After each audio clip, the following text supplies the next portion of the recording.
Egunon eta eskerrik asko aukera hau emateagatik.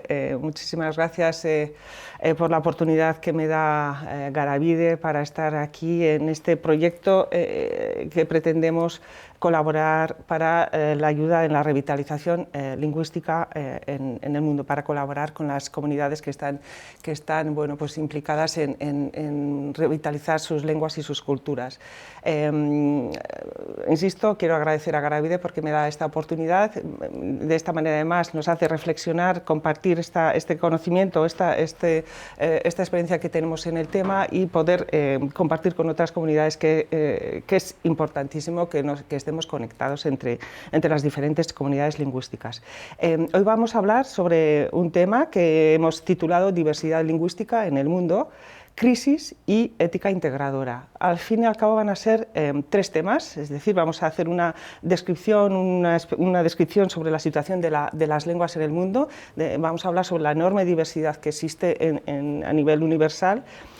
Vamos a hablar sobre cuál es la realidad de estas lenguas, de esta situación, vamos a hablar de la tendencia homogeneizadora que está en este momento en el mundo, que está produciendo una crisis importante y frente a esta crisis, las respuestas que estamos obligados a formular desde el punto de vista de la ecología lingüística y desde la ética restauradora. Entonces, como decía, van a ser principalmente dos temas: cuál es la diversidad del mundo y la crisis de pérdida de lenguas que se está produciendo, y la respuesta desde la ecología lingüística.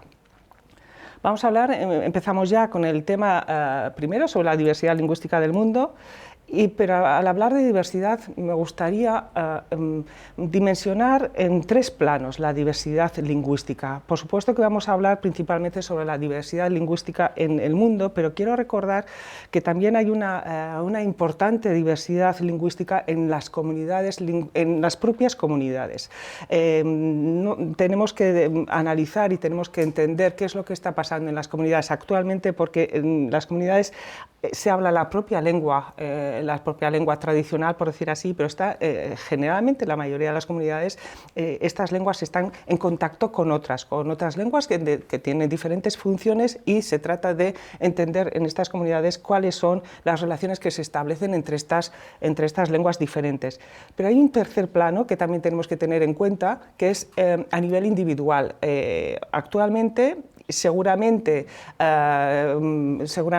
por efecto de la globalización de una manera mucho más marcada, todas las personas estamos en contacto con más de una lengua. Es cierto que en muchas comunidades esto es tradición, se conoce desde siempre que haya comunidades multilingües, pero en este momento todas las personas, la mayoría de las personas, tenemos contacto con diferentes lenguas, y esto produce una situación de relación lingüística también a nivel personal que es muy importante tener en cuenta. Tenemos que medir cuáles son las relaciones que tenemos cada uno de nosotros con las lenguas autóctonas o con las lenguas oficiales o con las lenguas hegemónicas. Entonces, desde estos tres planos, teniendo en cuenta estos tres planos, vamos a centrarnos principalmente en la situación de la diversidad lingüística del mundo. Primeramente, para entrar en el tema, quisiera hablar, bueno, cuántas lenguas hay, cómo se agrupan estas lenguas.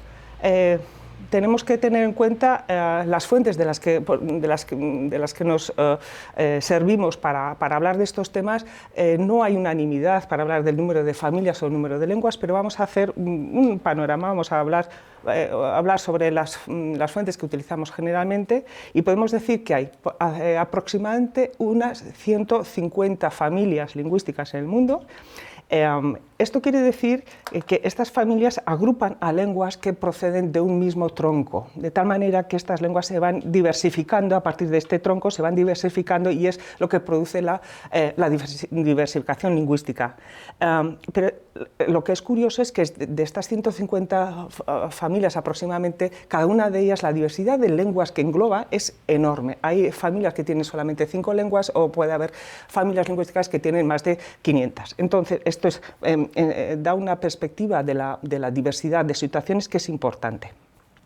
Además, tenemos que decir que hay lenguas, aproximadamente unas 150 lenguas, que son aisladas, que decimos que son aisladas, es decir, no se conoce que estas lenguas tengan relación familiar con ninguna otra. Entre ellas está, no puedo dejar de decir, está el propio euskera, es nuestra lengua, que no se conoce, como digo, que no se conoce que tenga relación con ninguna otra lengua. Pero hay como digo, no es un caso excepcional, hay 150 aproximadamente lenguas que tienen esta característica de ser aisladas desde este punto de vista, desde el punto de vista genético, quiero decir.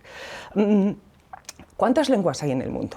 Bueno, pues esta es una pregunta, que tiene difícil respuesta. Se habla, dependiendo de la fuente que consultemos, se habla de 6.000 o 7.000 lenguas. Yo voy a proponer una fuente que es el Etnologue, que bueno, pues hace un recuento, hace una recopilación exhaustiva de las lenguas que se hablan en el mundo actualmente y habla de 7.159 lenguas, tal y como lo dice en la actualidad. Este es un número enorme de lenguas y nos muestra la enorme diversidad lingüística y cultural que tiene el planeta en este momento. Entre estas lenguas hay, por supuesto, lenguas, por ejemplo, creadas como el esperanto, o hay lenguas como el creole, que son lenguas que surgen a partir de lenguas de diferente comprensión. ¿Dónde están situadas estas lenguas? Para ver la diversidad, incluso en la distribución del planeta. ¿Dónde se hablan estas lenguas? Bueno, pues tenemos que decir que, por ejemplo, en Asia se encuentran el tercio de todas las lenguas del mundo están en Asia, el 32% de las lenguas se hablan en Asia, pero en África le sigue muy de cerca, el 30% de las lenguas del mundo se hablan en África, en América el 15%, en el Pacífico el 19% y en Europa únicamente el 4% de las lenguas del mundo se hablan en Europa. Por lo tanto, lo que vemos es una distribución geográfica muy diversa. Pero sobre todo nos llama la atención, cuando vemos el mapa de la situación de las lenguas, nos llama muchísimo la atención cómo se encuentra la concentración, digamos, el porcentaje de lenguas, la concentración de lenguas en unas zonas determinadas del mundo. Es decir, hay unas zonas en donde la densidad de lenguas en el territorio es muchísimo mayor que en otras. Y esto coincide, de alguna manera, con la densidad, digamos, biológica, con la densidad de las especies biológicas que se han desarrollado en estas zonas del mundo. Estoy hablando, por ejemplo, de lo que ocurre en zonas como la zona del Subsáhara o la zona de Centroamérica con la Amazonía o la zona digamos, del Pacífico, ¿no? Donde son zonas donde la diversidad biológica es enorme. Y se están además planteando unas hipótesis que son importantes, que están relacionando la diversificación cultural y lingüística con la diversificación biológica. Es decir, Luis Amafi, por ejemplo, está planteando una biodiversidad que intenta explicar cómo es posible que en las mismas zonas donde la diversidad lingüística es enorme, está la diversidad biológica tan grande. Entonces, la respuesta que da a esta hipótesis es que la adecuación que se produce desde el punto de vista biológico al medio, a la naturaleza, esa misma necesidad de adecuarse que está produciendo la diversificación biológica, es el mismo razonamiento con respecto a las comunidades que necesitan adecuarse también al medio ambiente y se produce esta diversificación cultural idiomática. Esto, por supuesto, se produce en un proceso temporal muy largo, pero parece que puede responder a unas mismas causas. Esto, de una manera, conecta aún más el concepto de cultura y lengua con la naturaleza, y esto quizás será una de las razones que nos impulsa a hablar después de ecología lingüística, pero hablaremos de esto un poquito más tarde. Digamos que este es el panorama de la situación, de la descripción de cómo se sitúan las lenguas en el mundo, Pero, ¿cómo están las lenguas? ¿Qué es lo que pasa? Hay lenguas que tienen muchísimos hablantes, hay lenguas que tienen un número de hablantes de millones y millones, pero hay lenguas que tienen menos de 1000 hablantes y son la mayoría de las lenguas. ¿Qué pasa? Ya hace casi un siglo que se empezó a ver, que se empezó a detectar, que se empezó digamos, a decir que las lenguas, la mayoría de las lenguas del mundo empezaban a tener problemas de sostenibilidad. Es decir, se empezó a ver que la transmisión de las lenguas, la transmisión familiar de las lenguas empezaba a perderse. Esto se vio ya en los años 70 del siglo XX, cuando se hicieron estudios para ver cómo era la transmisión de las lenguas en las comunidades, en muchísimas comunidades, digamos, indígenas del mundo. Y se llegó a la conclusión de que la tercera parte ya de las lenguas del mundo ya empezaba a ver erosionada la transmisión de las lenguas en sus familias. De tal manera que, bueno, tenemos, se produjeron las primeras voces de alarma al respecto. Las organizaciones intergubernamentales, como la UNESCO, por ejemplo, ya se dio cuenta de que había que empezar a actuar al respecto, y se publicaron los primeros libros y los primeros documentos que hablaban de esta problemática. Tenemos un mapa en lo que nos muestran, es un mapa ilustrativo en los que muestran cuáles son las lenguas que están en peligro de desaparición. De tal manera que a partir de la UNESCO, otros investigadores también están hablando de este gran peligro de pérdida de las lenguas del mundo. Y, por ejemplo, si el etnólogo nos decía que existen aproximadamente 7.100 lenguas, el etnólogo nos dice que 3.000 de ellas ya están en cierto peligro de extinción. Cierto peligro quiere decir en grados diversos de extinción, pero ya casi la mitad de estas lenguas están por lo menos amenazadas de cierta manera. Es decir, el etnólogo dice que están en peligro de extinción el 44,6%, están en una situación estable el 48% aproximadamente. Es decir, ya estamos en unos, dependiendo de la fuente que consultemos, estamos hablando del tercio o acercándose a la mitad de las lenguas del mundo que están en cierto peligro de extinción. Estos niveles de riesgo, por supuesto, no todas las lenguas que están en esta situación tienen el mismo nivel de riesgo, porque se habla del peligro de pérdida potencial de la lengua, por ejemplo, cuando en las comunidades los niños y niñas empiezan a no aprender la lengua. Es decir, en las familias ya se empieza a enseñar la lengua, digamos, hegemónica o dominante de esa comunidad, una lengua ajena a la propia comunidad, que empieza a enseñarse a los hijos e hijas, ¿verdad? Pero existe un peligro real de pérdida, efectivamente, cuando la transmisión se interrumpe de una manera muy significativa. Cuando ya la mitad de las familias ya no se enseña la lengua comunitaria, ya podemos prever que esa lengua va a entrar en un proceso de desaparición inminente. Y esto es progresivo, de tal manera que la lengua entra en un grave peligro de pérdida cuando los hablantes más jóvenes son las personas mayores, es decir, los jóvenes ya no la hablan, y esto es una situación muy común en muchísimas comunidades del mundo, y las lenguas moribundas ya son las lenguas cuyos hablantes son personas pues de tercera edad, por decir así. Y luego están, claro, las lenguas muertas. Entonces, lo que estamos viendo es que esto se está produciendo por lo menos en el tercio de las lenguas de las comunidades lingüísticas del mundo, según algunas fuentes, incluso llegando casi hasta la mitad de las lenguas del mundo. Esto supone que a finales del siglo XXI pues, la situación puede ser muy dramática, a no ser que se tomen las medidas oportunas, ¿verdad? Bueno, ¿y esto por qué ha pasado? ¿Qué pasa? ¿Cuáles son las causas de riesgo, las causas que originan esta situación? ¿Cómo es posible que haya tantísimas lenguas, tantísimas comunidades, tantísimas personas que decidan que no les van a enseñar su lengua a sus hijos y a sus hijas? ¿Cómo es posible que esto sea a nivel mundial una cosa tan constante? Bueno, pues nosotros desde luego lo asociamos con otras crisis de nivel mundial, como son las crisis ecológicas y demás, que después hablaremos un poquito más al detalle. Pero vamos a centrarnos en cómo se agrupan las causas de riesgo de pérdida de las lenguas.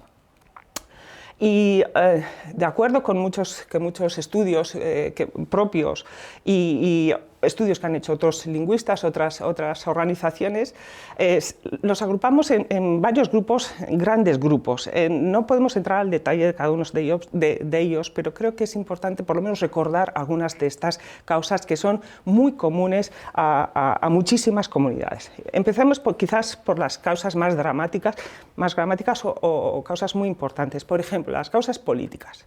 Es decir, la colonización y la falta de oficialidad es un tema que afecta a la gran mayoría de las lenguas, por lo menos a las lenguas indígenas y a otras muchísimas lenguas. Las agresiones militares, las guerras y las deportaciones no son ajenas a las comunidades lingüísticas en el mundo, ni son pocas las comunidades que han sufrido o que sufren agresiones de este tipo. Las políticas lingüísticas de los estados que marcan ya diría yo, desde la época del principio de la colonización, que hablaba que un estado es igual a una lengua, por lo tanto, en la construcción del estado, la importancia que tiene el que exista una sola lengua, que es la lengua de ese estado, esto ha generado una sustitución de lenguas comunitarias inmensa, y esto se sigue produciendo, la política de un estado, una lengua. Todas las instituciones de los estados, por ejemplo, la Armada, la escuela, los medios de comunicación, hay una maquinaria enorme de los estados que están intentando que todas las lenguas no oficiales de esos estados sean absorbidas, digamos, sean desplazadas y sean sustituidas por la lengua esta única que decimos. Y esto es muy común en todo el territorio del mundo, diríamos.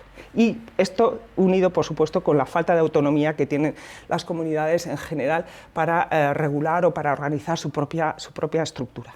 Pero además esto, digamos, eran las causas más importantes, diría yo, las causas políticas que hemos tenido en cuenta, pero también hay causas demográficas. Por ejemplo, el número de hablantes que tiene una lengua pues puede determinar el futuro que tiene, sobre todo en este momento donde la globalización está afectando, está tocando a todas las comunidades, porque es cierto que si hay tantísimas comunidades que tienen pocos hablantes, es porque han llegado hasta aquí.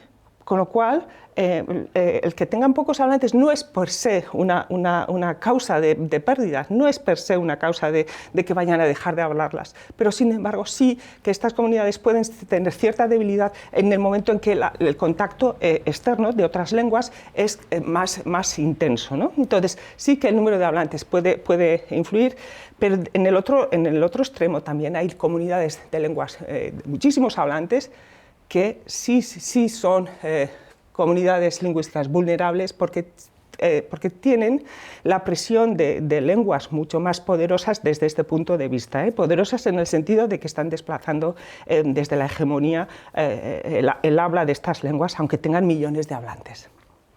Desde el punto de vista demográfico también es importante que en las comunidades se produzca una renovación, es decir, el envejecimiento de la población puede ser una causa de peligro, o las migraciones. Bueno, no vamos a las migraciones, y el último tema es muy importante también hablar de las urbanizaciones generalizadas. Esto que se empezó a producir principalmente en el siglo XX y esto sigue avanzando, la urbanización desmedida, la urbanización no regulada, la urbanización y el despoblamiento de las zonas rurales está haciendo realmente un gran perjuicio a las comunidades lingüísticas del mundo. Pero además hay causas económicas y sociales, se produce una subordinación económica de las comunidades, hay una falta de prestigio de estas personas con respecto a las comunidades que son digamos, dominantes, etcétera, etcétera. Hay causas físicas, porque no podemos olvidar que en muchas comunidades del mundo se están produciendo y se han producido desastres naturales, sequías, hambrunas, etcétera, que afectan a las comunidades, sobre todo cuando están en una situación de vulnerabilidad importante. Podríamos hablar de estos temas durante horas, pero creo que solamente quiero recordar otro par de temas que pueden afectar, pero de manera muy superficial. Las causas lingüísticas. Cuando estas lenguas, ¿qué es lo que está pasando? Cuando las lenguas están en contacto entre sí, se pueden producir unas situaciones de interferencias lingüísticas que pueden afectar a la propia lengua y pueden afectar a la funcionalidad de las lenguas. Por ejemplo, la ausencia de un código escrito o la no estandarización, puede afectar, no necesariamente, pero sí que puede afectar cuando una lengua pretende adoptar las funciones, por ejemplo, de la escuela o de los medios de comunicación y no cuenta con una estandarización, un cierto nivel al menos de estandarización o un cierto nivel de código escrito, puede afectar a esa situación, ¿no? La alternancia de códigos, etc. Por lo tanto, también hay causas lingüísticas que pueden afectar, pero finalmente quisiera hablar de una causa común en la actualidad, que es la globalización.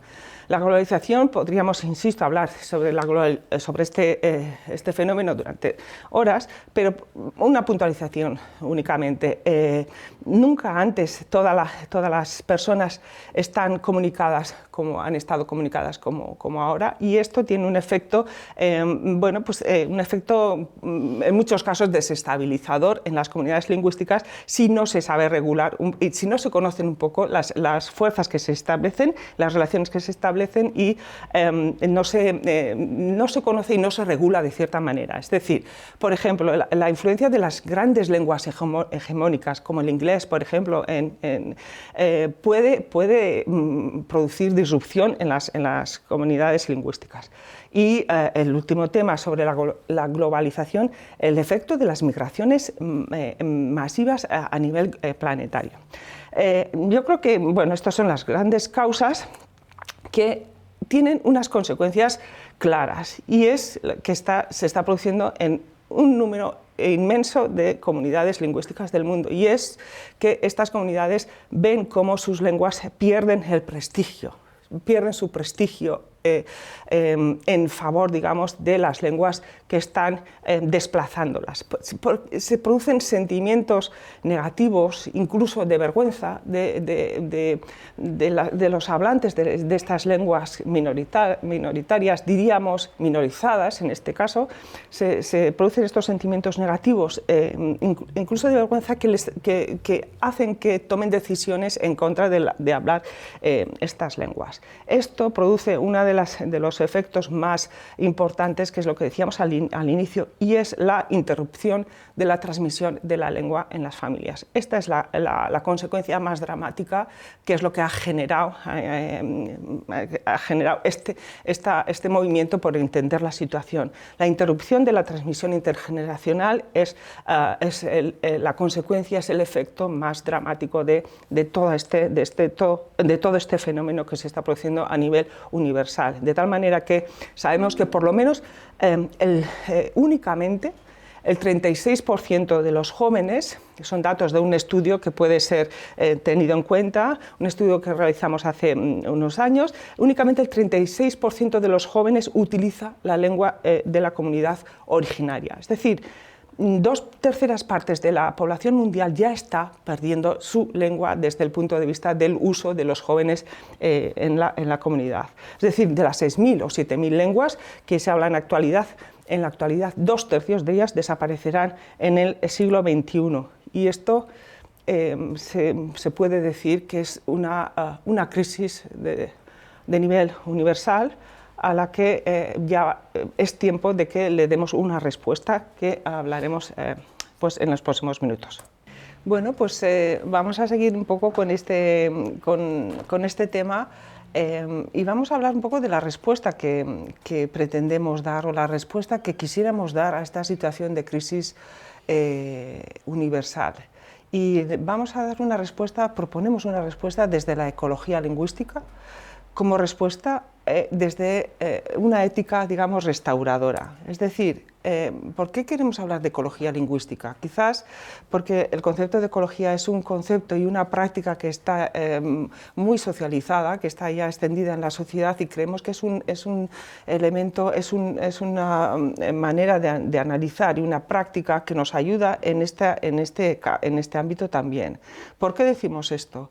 La ecología, la práctica, por decirlo muy superficialmente, vamos a decir, porque esto también necesitaría un tiempo mayor del que disponemos en la actualidad, pero cuando hablamos de prácticas ecológicas estamos hablando de unas respuestas a crisis ecológicas de nivel planetario, de nivel universal. Estamos hablando de dar respuesta a la pérdida de la biodiversidad, de respuesta a la crisis climática, respuestas a la crisis energética, damos respuestas a la crisis alimentaria, y en este caso vamos a hablar de dar respuesta a la crisis lingüística y cultural a nivel planetario. Y creemos que es tan importante como las que afectan a la ecología en su término tradicional. Queremos dar unas medidas de respuestas de la misma manera que se dan en la ecología a la protección del medio ambiente o a tomar medidas para la recuperación, y además se pretenden medidas restrictivas en el uso social de muchísimas cosas desde el punto de vista de la ecología. Nosotros también queremos traer a la ecología lingüística este tipo de medidas de recuperación y medidas restrictivas incluso que nos puedan ayudar a la recuperación de las lenguas. El objetivo al final es, como en el caso de la ecología, encontrar un modelo que puedan desarrollarse las lenguas de una manera sostenible, que las lenguas puedan proyectarse al futuro, igual que hablamos del desarrollo, digamos, de sostenibilidad desde el punto de vista ecológico. Queremos que las lenguas puedan comenzar a revitalizarse igual que el medio ambiente, para que las generaciones futuras puedan hacer uso de estas lenguas de la misma manera que nosotros las hemos recibido. Estamos hablando de revitalizar las lenguas en peligro. Por eso hablamos de ecología lingüística, porque nos da los instrumentos de análisis y de pensamiento que son muy útiles en el caso de las crisis lingüísticas que estamos viviendo. En realidad, recordando lo que hablamos hace un momento, el proceso de desaparición de lenguas es mayor que nunca en este momento, y la necesidad de respuesta es ya urgente, y somos conscientes de que la sociedad es mucho más sensible a los temas ecológicos referentes a la biología o la situación mundial desde este punto de vista energético, por ejemplo, y sin embargo, en el caso de la pérdida de lenguas y culturas del mundo, creemos que la sociedad todavía no está lo suficientemente concienciada, o suficientemente no ha tomado la conciencia suficiente en este caso. Cuando hablamos de ecología lingüística estamos hablando de una ciencia, igual que en el caso de la ecología-biología. Es una ciencia que nos va a dar los instrumentos para analizar la situación de las lenguas. Es decir, vamos a utilizar incluso algunos términos, algunos instrumentos de análisis que utiliza la ecología, por ejemplo, el concepto de ecosistema. El ecosistema, como saben, es el estudio de cuáles son los elementos que son imprescindibles para la vida, para que la vida pueda desarrollarse de una manera natural. Se trata de conocer cuáles son esos elementos imprescindibles para esto, ¿no? En el caso de las lenguas podemos hacer un análisis parecido, y utilizamos el término de ecosistema para identificar cuáles son los factores, cuáles son los elementos que son imprescindibles para que estas lenguas puedan ser viables, para que puedan ser utilizadas, para que sean válidas para las generaciones futuras. Es decir, ¿cómo hacemos que una lengua sea sostenible? ¿Cómo hacemos que una lengua pueda servir a las generaciones siguientes? Entonces hacemos el análisis, miramos cuáles son las funciones imprescindibles, dónde tenemos que reforzar para que efectivamente las lenguas se utilicen en el futuro. Entonces hacemos un análisis, podemos hacer predicciones desde el punto de vista científico que nos puedan decir, pues si actuamos en este ámbito, por ejemplo en el de la escuela, seguramente las generaciones siguientes puedan hacer uso de esta lengua, etcétera, ¿no? Entonces es una manera de analizar los fenómenos. El tema, igual que en la ecología biológica, digamos, no es suficiente hacer un análisis de la situación. Desde la ecología lingüística es imprescindible hacer una lectura de estas situaciones desde un punto de vista ético. Nuestro compromiso es de analizar todos estos procesos de una manera progresiva, pero desde un filtro en el que vamos a pensar de que la diversidad es un patrimonio universal, que nadie puede, no puede pensar que unas lenguas son más importantes que otras, etcétera. La igualdad de todas las lenguas va a ser un valor ético que vamos a promover constantemente, etcétera. De esto hablaremos un poquito más, un poco más adelante. Decimos entonces que la ecología lingüística nos va a permitir, es una ciencia que nos va a permitir analizar, esto que analizamos vamos a trasladarlo, vamos a leerlo desde un punto de vista ético, pero no nos quedemos ahí. Igual que en la ecología, todo este proceso nos lleva a la acción, nos lleva a la práctica. No es suficiente con saber que las cosas no están bien y que hay que reaccionar. La ecología lingüística nos lleva, nos impela a la acción, al compromiso con la sostenibilidad de las lenguas y con la sostenibilidad de las culturas. Estamos imaginando un mundo en el que las culturas puedan tener, todas las culturas y todos los pueblos puedan tener el mismo derecho de vivir en sus propias lenguas. Dicho esto, resumen rápido: ciencia, ética y práctica. Esto es lo que nos dice la ecología lingüística. Pero ¿cuáles son las líneas de actuación que nos lleva la ecología lingüística? Bueno, yo quisiera, primero voy a hablar un poquito sobre la relación que se establece en las comunidades lingüísticas entre lo que es el individuo, lo que es la lengua y lo que es la comunidad. Es decir, ahí se establece un triángulo entre estos tres elementos, que es el que nos une entre sí para que la lengua sea sostenible. Digamos, ¿qué es la lengua desde el punto de vista del hablante? Pues además, por supuesto, de ser un medio de comunicación, es casi evidente, aunque bueno, pues hay diferentes opiniones, puede haberlas, pero además de ser un medio de comunicación, es una parte central de la identidad de las personas, que nos provee de una visión particular del mundo en general, que puede variar, por supuesto, pero es algo que es central en la identidad de las personas. Pero es que además estas personas se relacionan con la comunidad a través de la lengua, y la comunidad lingüística representa el mundo a través de la lengua. Por lo tanto, lo que le da la lengua a la comunidad es una visión del mundo. La lengua le da a la comunidad una identidad colectiva que es transmitida por generaciones, transmite una cosmovisión, una manera de entender el mundo, unas tradiciones, unas experiencias, etc., ¿no?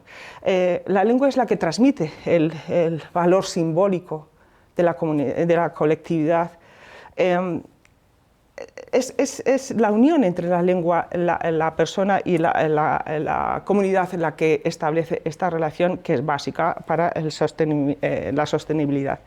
Pero paralelamente a esto, como decíamos al principio, las lenguas están en contacto en muchísimas comunidades. La mayoría de las comunidades experimentan la presencia de lenguas en contacto, la presencia de la comunidad, de la comunidad con lenguas que son digamos, más hegemónicas, que tienen unas funciones oficiales y demás, que están desplazando a las lenguas comunitarias, y además hay otras lenguas que pueden ser, digamos, o internacionales o que tienen otras funciones. El tema es que se trata sobre todo de analizar y de entender cuáles son los motivos para que estas situaciones se produzcan, y entender y ver la manera de que estas relaciones no subyuguen suficientemente a las lenguas comunitarias, de tal manera que las lenguas puedan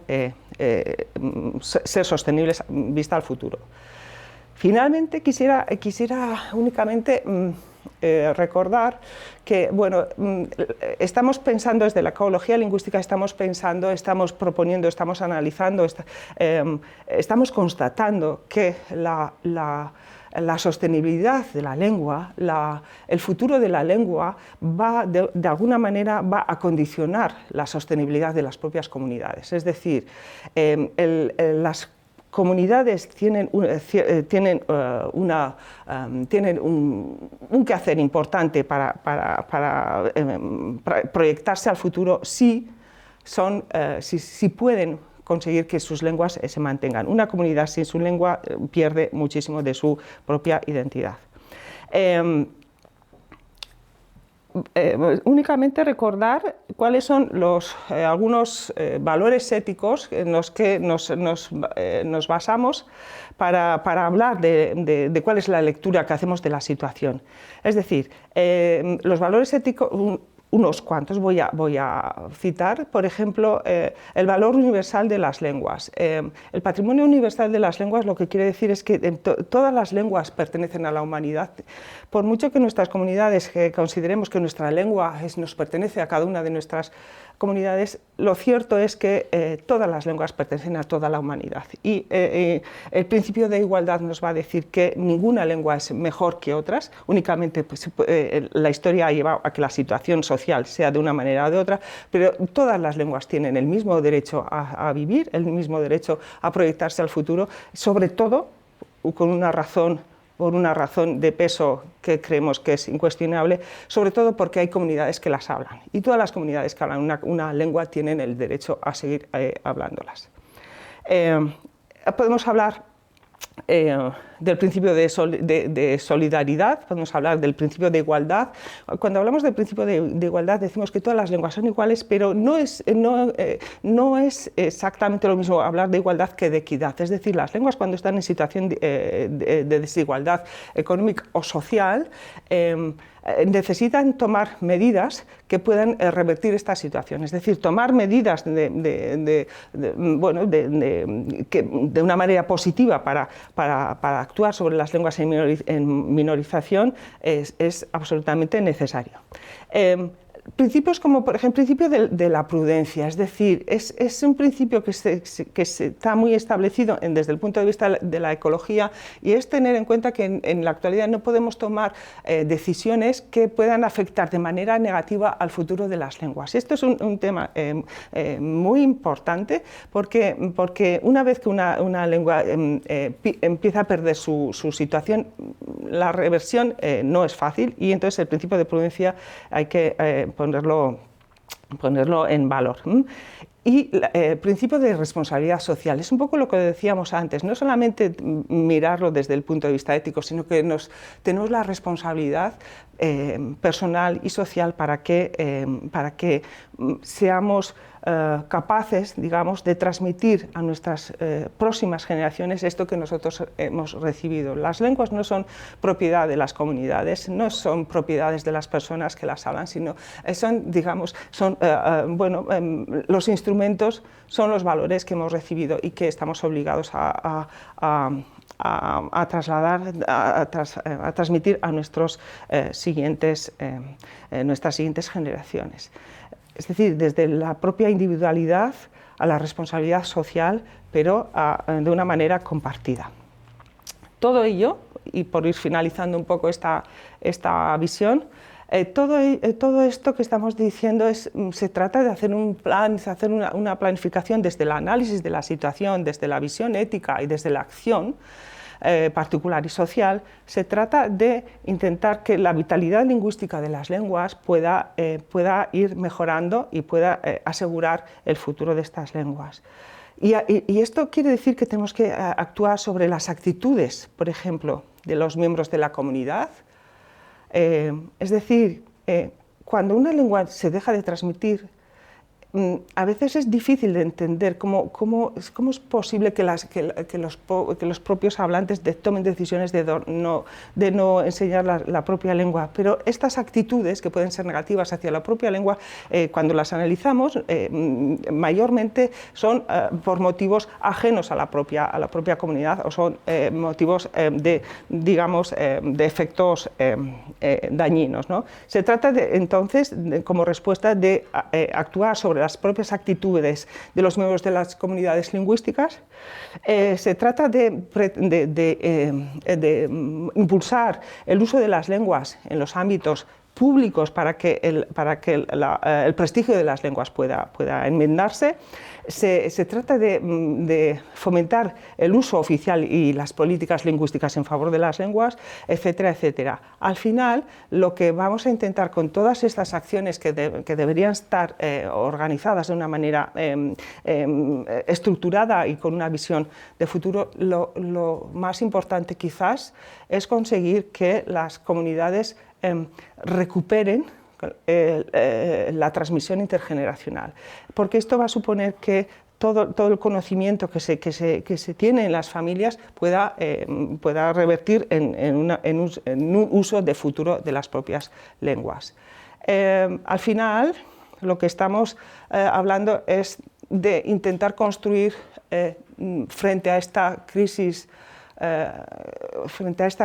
de nivel mundial que se ha producido por causas de nivel mundial, estamos hablando de intentar dar una respuesta también de nivel mundial.